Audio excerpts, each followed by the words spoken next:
La foresta nera, un nome che, da solo, evoca immagini di alberi altissimi, sentieri avvolti nella nebbia e antiche leggende che sussurrano tra i rami. È una regione della Germania conosciuta per i suoi paesaggi da fiaba, ma non è la fiaba luminosa e rassicurante che molti immaginano. Qui, tra questi boschi fitti e profondi, la linea che separa il reale dall'inspiegabile sembra assottigliarsi, come se questo luogo custodisse segreti che non vogliono essere rivelati. Chi arriva per la prima volta nella Foresta Nera rimane colpito dal silenzio. Non un silenzio vuoto, ma un silenzio pieno, come se la natura stessa stesse trattenendo il fiato. Gli alberi, altissimi e scuri, formano una sorta di cattedrale verde che filtra la luce del sole, lasciando il terreno in una penombra eterna. Anche nelle giornate più limpide il bosco sembra inghiottire la luce, avvolgendo tutto in un'atmosfera carica di mistero. È proprio qui che i fratelli Grimm ambientarono molte delle loro storie più celebri: Hansel e Gretel, Cappuccetto Rosso, Il pifferaio magico. Fiabe nate da un immaginario popolare già intriso di superstizioni, paure ancestrali e racconti di creature che vivevano ai margini del villaggio o nel cuore più oscuro della foresta. E se queste storie sono arrivate fino a noi in forma di racconto, è perché per centinaia di anni gli abitanti della regione hanno tramandato testimonianze, visioni e fenomeni che ancora oggi non riescono a spiegare del tutto. La Foresta Nera, infatti, non è un semplice insieme di alberi, è considerata da molti un luogo di transizione, uno spazio dove la razionalità vacilla e dove la natura sembra reagire in modi inaspettati. Camminando tra i sentieri capita di percepire un brusco calo di temperatura, come se un'ombra invisibile attraversasse l'aria. Oppure si sentono suoni che non appartengono né agli animali del bosco né al vento. Passi ovattati, l'eco lontana di un richiamo, sussurri che sembrano provenire da direzioni diverse contemporaneamente. E così, da secoli, visitatori, esploratori e abitanti del luogo raccontano episodi che sfidano ogni logica. Figure avvistate tra gli alberi, luci che si muovono nel buio, apparizioni che sembrano appartenere a un altro tempo. Alcuni testimoniano di essersi smarriti pur restando su percorsi segnalati, altri affermano di aver avuto la sensazione netta di essere osservati, seguiti, studiati. Ecco perché ancora oggi la Foresta Nera continua a esercitare un fascino irresistibile. È uno dei pochi luoghi in Europa dove il mistero non è un semplice elemento folcloristico, ma una presenza viva, quasi tangibile.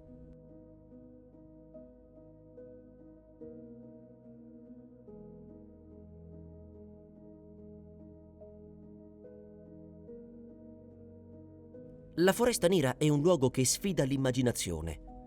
Anche chi arriva preparato avendo visto immagini e ascoltato racconti, finisce sempre per rimanere sorpreso, perché non si tratta solo di un bosco vasto e antico. È un ambiente che sembra avere una vita propria, come se ogni albero fosse testimone di qualcosa che non osa rivelare a voce alta. Chi ci entra spesso ha la sensazione di varcare una soglia invisibile, come se il mondo esterno si dissolvesse alle spalle, lasciando spazio a un'altra dimensione. Fin dai primi passi si percepisce un'atmosfera diversa. Il terreno è morbido e compatto, ricoperto da strati di aghi caduti da chissà quanto tempo. Il silenzio è così profondo da risultare quasi innaturale. Nonostante la fauna sia ricca, gli animali sembrano osservare da lontano, nascosti, lasciando che siano il vento e gli scricchiolii del legno a fare da unica colonna sonora. È un silenzio che non rassicura, ma che mette in allerta. Un silenzio che sembra dire: qui sei un ospite. Le persone del posto lo sanno bene. Pur non essendo superstiziose, almeno non apertamente, evitano alcune zone del bosco dopo il crepuscolo. Non perché credano a mostri o spiriti, dicono loro, ma perché nella Foresta Nera qualcosa cambia quando scende la notte. Le ombre si allungano in modo strano. La nebbia si solleva dalle radici degli alberi e copre i sentieri, e i rumori diventano più acuti, più vicini, come se provenissero da presenze invisibili in movimento. Molti escursionisti raccontano di essersi sentiti osservati. Non è una semplice impressione, è quella sensazione precisa, pungente, che si prova quando ci si accorge che uno sguardo, o qualcosa di simile a uno sguardo, sta seguendo ogni passo. Alcuni parlano di figure scure intraviste tra i tronchi, altri di movimenti rapidi, come se qualcosa si nascondesse appena fuori dal campo visivo. Quando si voltano, però, non c'è nulla, solo il bosco, immobile e impenetrabile come sempre. E poi c'è il fenomeno più curioso, la perdita dell'orientamento. Anche in sentieri ben segnati, anche con mappe o GPS, a volte le persone riferiscono di aver camminato in cerchio senza accorgersene, come se il bosco si muovesse, cambiando percorso. Gli strumenti si guastano, le bussole impazziscono, le distanze si dilatano. È una caratteristica che ha alimentato per secoli superstizioni e paure. Qui, nella Foresta Nera, la natura non è semplicemente un contesto, è un protagonista attivo che sembra capace di influenzare la mente e i sensi. Ed è proprio in questo scenario, dove la logica sembra vacillare e l'ambiente stesso assume tratti quasi magici o inquietanti, che nascono le leggende più antiche. Leggende che ancora oggi resistono, alimentando il fascino e il timore di un luogo in cui davvero tutto può accadere. Tra le leggende più inquietanti della Foresta Nera ce n'è una che ancora oggi viene raccontata sottovoce, soprattutto dai viandanti più anziani e dagli abitanti dei piccoli villaggi. Quella della Frau ohne Gesicht, la donna senza volto. Una presenza silenziosa e inspiegabile che, secondo molti, abita da secoli tra i sentieri dimenticati e le antiche strade romane che attraversano la regione. La sua storia è avvolta nel mistero. Non esiste un unico racconto ufficiale. La leggenda cambia da villaggio a villaggio, ma un dettaglio rimane identico ovunque. La donna appare con un abito bianco, immobile, e il suo volto non esiste. Non è coperto, non è distorto, semplicemente non c'è. Come se l'aria avesse cancellato i suoi tratti. I primi avvistamenti risalgono a epoche lontane. I soldati romani di stanza nella zona parlavano di una figura femminile che compariva all'improvviso al centro dei sentieri, costringendo intere pattuglie a fermarsi. La descrivevano come una donna magra, dai capelli scuri, con un abito che sembrava muoversi da solo, come spinto da un vento che gli altri non percepivano. Quando cercavano di avvicinarsi, la figura non fuggiva, rimaneva immobile, quasi sospesa. Ma quando sollevavano la torcia per illuminarle il vuoto. Un volto liscio, levigato, come una maschera di cera priva di occhi, naso e bocca. Nei secoli successivi i racconti continuarono. Cacciatori, mercanti, pellegrini, tutti riportavano la stessa descrizione. La donna senza volto non parlava, non mostrava aggressività, ma la sua presenza provocava un terrore profondo, difficile da spiegare. Chi la incontrava diceva di sentire un freddo improvviso, un gelo che penetrava nelle ossa indipendentemente dalla stagione, un gelo che non apparteneva al clima, ma al suo avvicinamento. Alcuni racconti moderni aggiungono dettagli ancora più inquietanti. Escursionisti hanno riferito che, avvicinandosi, la donna sembra scivolare sul terreno senza muovere i piedi, senza produrre alcun suono. Altri affermano che il suo corpo non proietti ombra anche sotto la luce diretta. Qualcuno giura che quando la figura passa, gli animali ammutoliscono e l'aria sembra diventare più densa, come se il tempo rallentasse. C'è anche una credenza diffusa. La donna senza volto apparirebbe soprattutto a chi percorre i sentieri del bosco quando è turbato, spaventato o in un momento di confusione. Non sarebbe una minaccia, ma un presagio, un avvertimento. Alcuni dicono che cerca qualcosa o qualcuno. Altri che sia lo spirito di una donna realmente esistita, morta in solitudine nel bosco e rimasta prigioniera per l'eternità tra gli alberi. Qualunque sia la verità, una cosa è certa: chi la vede non la dimentica più. E molti dopo quell'incontro non tornano mai più nella Foresta Nera. Fra tutte le leggende che abitano la Foresta Nera, quella del lupo mannaro di Friburgo è senza dubbio una delle più antiche e inquietanti. Non si tratta soltanto di un racconto folcloristico. Nei registri cittadini del XVI secolo compaiono testimonianze, denunce e persino note di magistrati che descrivono un uomo mutato in bestia, capace di seminare terrore nei villaggi alle pendici del bosco. È una storia che si tramanda da generazioni e che ancora oggi lascia un'ombra di inquietudine nei dintorni della città. Tutto iniziò con una serie di episodi inspiegabili. Bestiame sbranato, impronte gigantesche ritrovate nel fango, urla strazianti nella notte.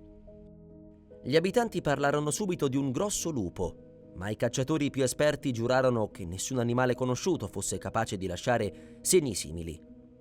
Le carcasse venivano ritrovate in condizioni anomale, come se la creatura avesse agito con una sorta di precisione, non un semplice attacco, ma una caccia consapevole. Ben presto, però, gli attacchi non si limitarono più agli animali. In alcune notti di luna piena, viandanti diretti a Friburgo sparivano misteriosamente. Le ricerche portavano sempre allo stesso esito. Nulla. Nessun corpo, nessuna traccia, solo bosco, silenzio e paura. Il panico crebbe al punto che le autorità dell'epoca, sospettando che ci fosse qualcosa di più di una semplice belva, convocarono un gruppo di cacciatori specializzati, noti per occuparsi di creature anomale, come venivano chiamate. È qui che nasce la leggenda vera e propria. I cacciatori sostenevano che la creatura si comportasse come un uomo. Osservava, studiava, tendeva agguati. La descrissero come un essere bipede coperto di pelo scuro, con occhi che brillavano di una luce innaturale. Secondo alcuni, si trattava di un uomo colpito da una maledizione, forse come punizione per crimini commessi. Altri parlavano di antichi riti pagani, di persone trasformate in bestie per aver stretto patti proibiti. Il culmine arrivò durante un inverno particolarmente rigido. Una figura fu avvistata ai margini della città. Non era un lupo e neppure un uomo. Era qualcosa nel mezzo. I racconti dell'epoca parlano di un basso ringhio proveniente dall'ombra e di occhi rossi che fissavano chiunque osasse avvicinarsi. Quando un gruppo di cittadini provò a catturarlo, la creatura fuggì verso la foresta con un balzo impossibile per un essere umano. Da allora il lupo mannaro di Friburgo divenne un monito. Non attraversare il bosco da soli di notte, non ignorare i rumori tra gli alberi, non sfidare la Foresta Nera quando la luna è alta. Ancora oggi alcuni abitanti raccontano di aver sentito ululati profondi provenire dal cuore del bosco, così potenti da sembrare vicinissimi. E quando la luna piena illumina i pendii vicino a Friburgo, qualcuno giura di vedere una figura muoversi rapidamente tra gli alberi, troppo grande per essere un lupo e troppo rapida per essere un uomo. Tra le pieghe più oscure della Foresta Nera, nelle gole profonde e umide che la attraversano, si nasconde una delle entità più temute di tutta la tradizione locale, Der Holländer, il demone dei Gorges. Una creatura di cui si parla da secoli, spesso associata alle sparizioni misteriose avvenute nel fitto delle vallate rocciose, come il celebre Ravenna Gorge, uno dei luoghi più suggestivi e inquietanti dell'intera regione. La leggenda narra che Der Holländer non sia un demone nel senso classico, ma uno spirito antico, forse nato dalle tragedie del passato. Alcuni racconti parlano di un vandante caduto nelle gole durante una tempesta e rimasto intrappolato lì per giorni, gridando aiuto finché la voce non gli si spense per sempre. La sua anima, dicono, non trovò pace e il suo richiamo echeggia ancora oggi tra le pareti di roccia. Secondo altre versioni, invece, Der Holländer sarebbe molto più antico. Un'entità legata alle acque e alle ombre del bosco. Un guardiano oscuro che punisce chi osa penetrare troppo a fondo nel suo territorio. Indipendentemente dall'origine, un dettaglio accomuna tutte le testimonianze. Il demone dei Gorges attira le sue vittime con il suono. Un suono familiare, irresistibile, che si insinua tra gli alberi come un richiamo a cui è impossibile non rispondere. Chi ha avuto la sfortuna di udirlo lo descrive in modi diversi. Alcuni parlano di un sussurro, altri di un canto lontano, altri ancora del pianto di un bambino o della voce di una persona cara. È questa la caratteristica più disturbante di Der Holländer. Sceglie un suono che la vittima riconosce, qualcosa che la spinge a inoltrarsi sempre più nel folto, fino a allontanarsi dal sentiero. È qui che iniziano i fenomeni più strani. Le bussole impazziscono, la nebbia diventa così densa da sembrare solida e le luci, quelle rare luci che a volte appaiono tra gli alberi, sembrano muoversi come se volessero guidare il passo verso un punto preciso. Un punto da cui, dicono in molti, non si torna. Chi riesce a tornare indietro, pochissimi, racconta di aver avvertito una presenza alle spalle, qualcosa che li seguiva senza fare rumore, qualcosa che respirava lentamente, profondamente, come se stesse studiando ogni loro movimento. Molti affermano che, pur non avendo visto nulla, abbiano percepito una sagoma, un'ombra più scura delle altre, un profilo umano ma distorto. Il nome Holländer si traduce spesso come colui che trascina giù e, secondo la leggenda, è proprio ciò che fa. Trascina chi lo ascolta verso le gole, verso i dirupi, verso le acque scure dove nessuna voce può più essere udita. Lo spirito dei Gorges è ancora oggi una presenza viva nei racconti locali. Persino gli escursionisti più esperti consigliano di non camminare mai da soli al crepuscolo nelle gole e soprattutto di non seguire mai in nessun caso una voce che proviene dal nulla. Perché nella foresta nera, quando senti qualcuno chiamarti per nome, anche se sei solo, potresti non essere davvero solo. Se la foresta nera è così profondamente radicata nell'immaginario europeo, non è soltanto per le sue leggende e le figure misteriose che la abitano. Molto del suo fascino e del suo timore deriva da una serie di fenomeni inspiegabili che da secoli affascinano esploratori, studiosi e curiosi. Fenomeni che sfuggono a spiegazioni razionali, che resistono ai tentativi di comprensione e che rendono questo luogo uno dei più enigmatici dell'Europa centrale. Il primo di questi fenomeni è la nebbia improvvisa. Qui la nebbia non arriva lentamente, come avviene altrove. Appare all'improvviso, come se fosse stata accesa da un interruttore invisibile. Hai davanti un sentiero chiaro, nitido, e nel giro di pochi secondi tutto diventa ovattato, irreale.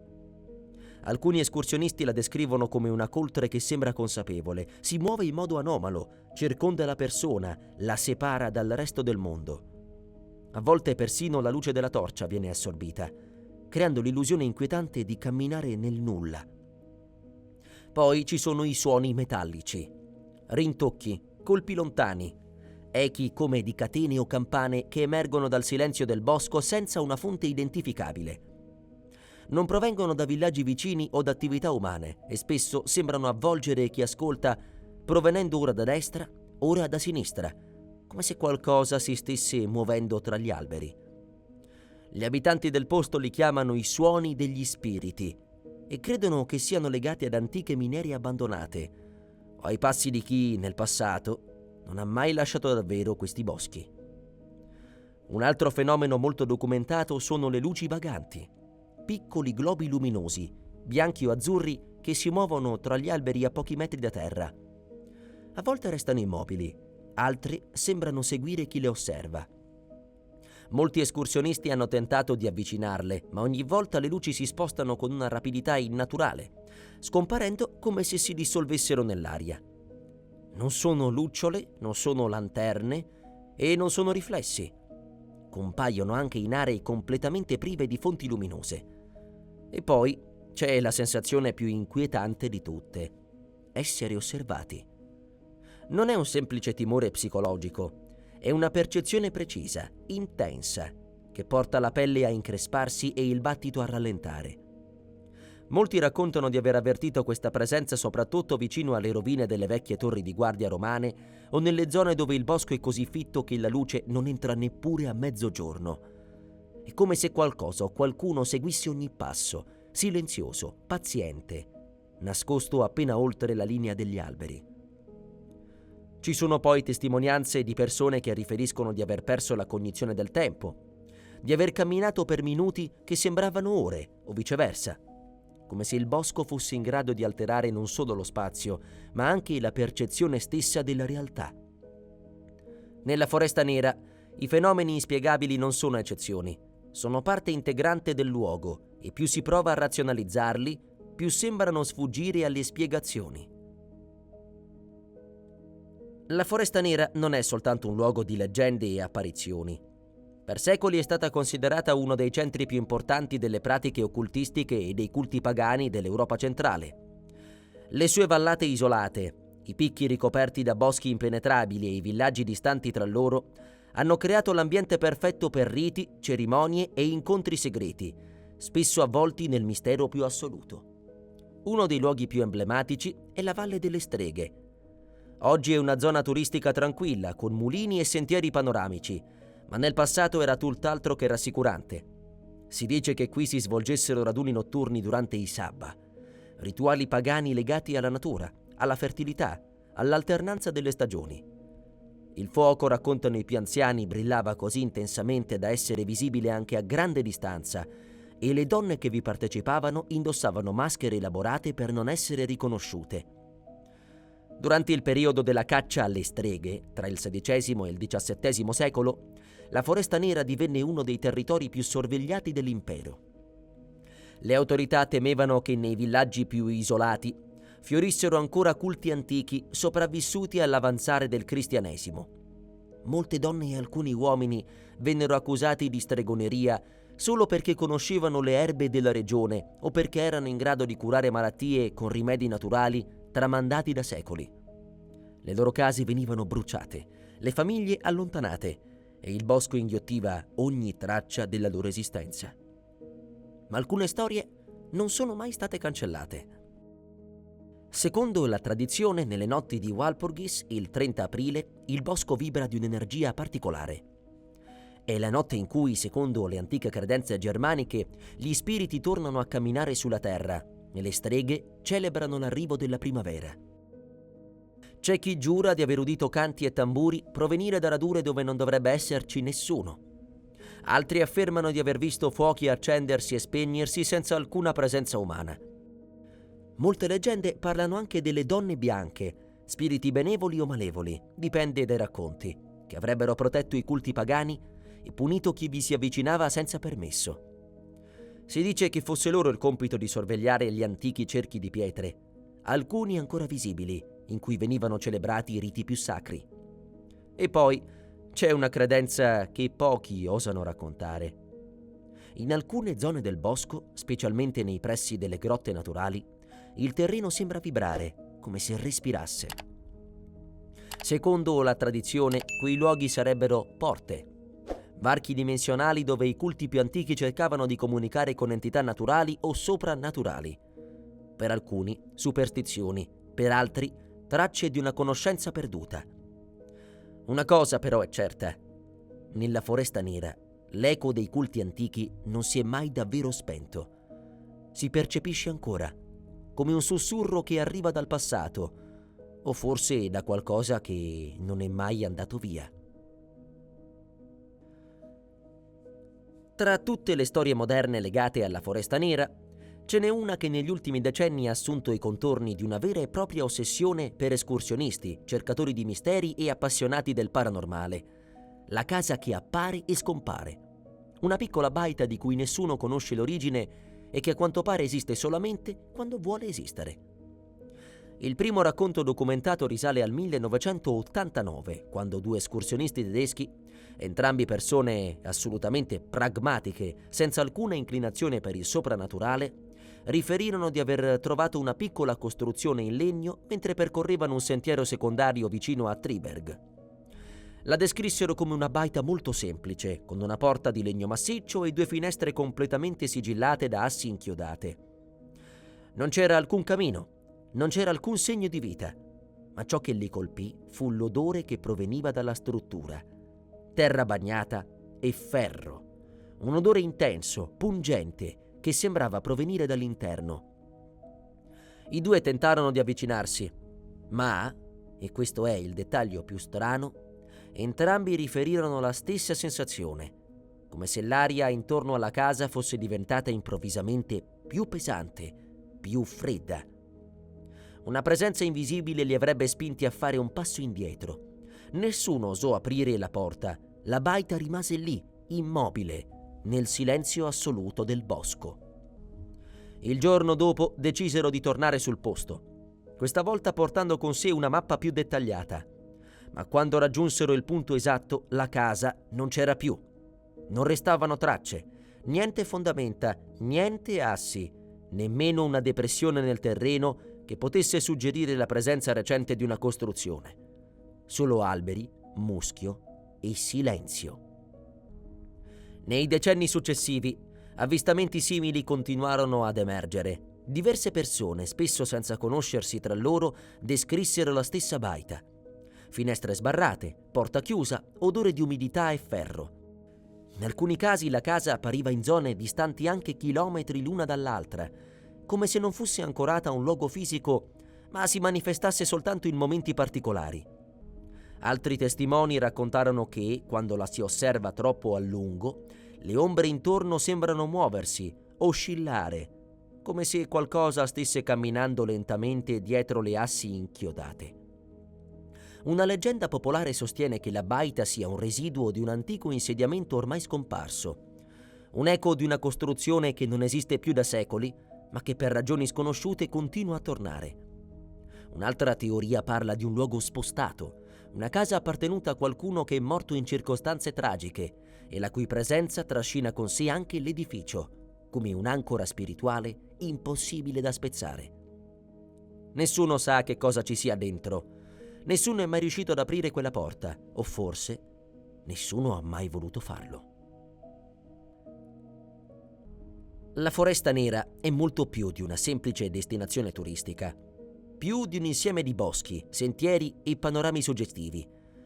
È un luogo che sembra esistere su due livelli: quello visibile, fatto di abeti secolari, cascate, piccoli villaggi e tradizioni antiche, e quello invisibile, intangibile, fatto di ombre, leggende e zone d'ombra della realtà che sfuggono alla comprensione umana. Chiunque cammini tra i suoi alberi lo percepisce. C'è qualcosa nell'aria, qualcosa che non appartiene al mondo moderno. Una memoria viva, un eco del passato che continua a muoversi sotto la superficie.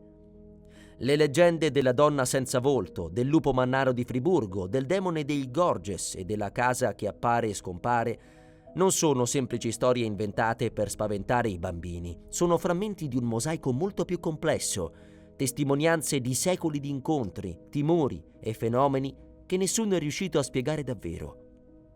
Ogni cultura, soprattutto nelle zone più isolate, genera i propri miti, ma la Foresta Nera ha qualcosa di diverso.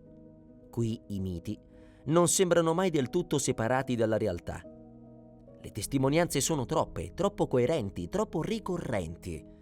Suoni che non dovrebbero esistere, luci che danzano tra gli alberi, apparizioni che sfidano la logica e presenze che si avvertono prima ancora di essere viste. È come se il bosco fosse un enorme archivio vivente, un custode di storie che non vogliono essere dimenticate. E forse è proprio questo il fascino irresistibile di questo luogo. In un'epoca in cui tutto sembra spiegabile, prevedibile, controllabile, la Foresta Nera rimane un territorio dove il mistero resiste, dove ciò che non conosciamo continua a farsi sentire. Camminare tra questi alberi significa accettare l'idea che il mondo sia ancora molto più grande, strano e profondo di quanto crediamo. Molti visitatori raccontano che, una volta usciti dal bosco, la sensazione non svanisce subito. È come se una parte di quel silenzio, di quella nebbia improvvisa, di quegli sguardi invisibili, li seguisse per un po'. Come se la Foresta Nera in qualche modo non volesse lasciarli andare del tutto. Forse questo è il suo segreto più grande. Chi entra qui non torna mai davvero lo stesso. Qualcosa cambia, qualcosa rimane. Un pensiero, un dubbio, un'ombra che continua a vivere nella memoria. perché la Foresta Nera non è solo un luogo, è un'esperienza, una presenza, un mistero che non vuole essere risolto.